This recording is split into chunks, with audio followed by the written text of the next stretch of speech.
अगर आपका भी बैंक अकाउंट इन दो बड़े बैंकों में है तो आपको सावधान होने की जरूरत है। सरकार ने बड़ा ऐलान कर दिया है। आप इन दो बड़े सरकारी बैंकों के कस्टमर हैं तो तुरंत आप अपना पूरा पैसा इन बैंकों से निकाल लें, कहीं आपको भारी नुकसान ना उठाना पड़े। कौन है यह दो सरकारी बैंक जिनके खाता धारकों पर बोझ बढ़ने वाला है? चलिए इस रिपोर्ट में बताते हैं। आज हम आपको दो ऐसे बड़े बैंकों के बारे में बताने जा रहे हैं जिनके खाता धारकों के लिए बड़ी खबर आई है। अगर आप भी इन बैंकों के खाता धारक हैं तो जल्दी करें, आपका पूरा धन निकाल लें, नहीं तो आपको भारी आर्थिक नुकसान झेलना पड़ेगा। भारत में निजीकरण की मांग तेजी से बढ़ रही है। एक तरफ मोदी सरकार के द्वारा रेलवे और अन्य चीजें निजी हाथों में सौंपने की बात कही जा रही है।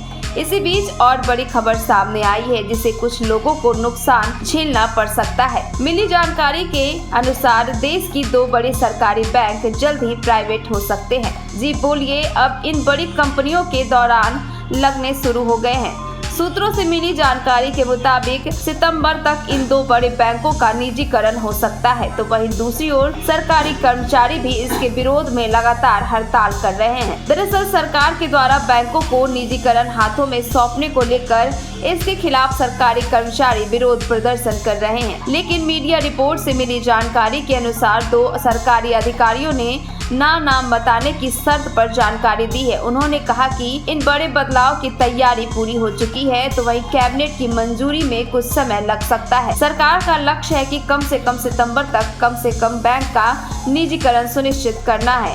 इसके साथ ही PSU बैंकों में विदेशी स्वामित्व पर 20% की सीमा को हटाने की तैयारी है। यूपी में इससे पहले कॉर्पोरेट बैंक होने का बड़ा झटका ग्राहकों को मिल चुका है, इसलिए उत्तर प्रदेश के ग्राहक इससे अलग पहले ही देखने को मिल रहे हैं। सरकार ने दो सरकारी बैंकों को प्राइवेट करने की तैयारी शुरू कर ली है। जल्द ही इन्हें निजी हाथों में सौंपा जाएगा। विधेयक की प्रक्रिया भी पूरी कर ली गई है। विनिवेश पर मंत्रियों का समूह निजीकरण के लिए बैंकों का नाम को अंतिम रूप देगा। इसके लिए वित्त मंत्री निर्मला सीतारमण ने बजट पेश करते हुए IDBI के साथ सार्वजनिक क्षेत्र की दो बड़े बैंकों की निजीकरण की घोषणा की थी। जानकारी मिल रही है कि सेंट्रल बैंक ऑफ इंडिया और इंडियन ओवरसीज बैंकों को निजीकरण के हाथों में सौंपा जाएगा। यह दो ऐसे बैंक हैं जिन्हें पहले निजीकरण किया जाना है। अगर ऐसा होता है तो सरकारी बैंक प्राइवेट हो जाएगी और इसका नुकसान सरकारी कर्मचारियों को भुगतना पड़ सकता है।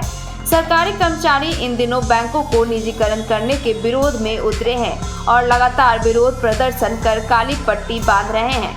अब देखना यह होगा कि सरकार कब तक इन बैंकों को निजीकरण हाथों में सौंपती है।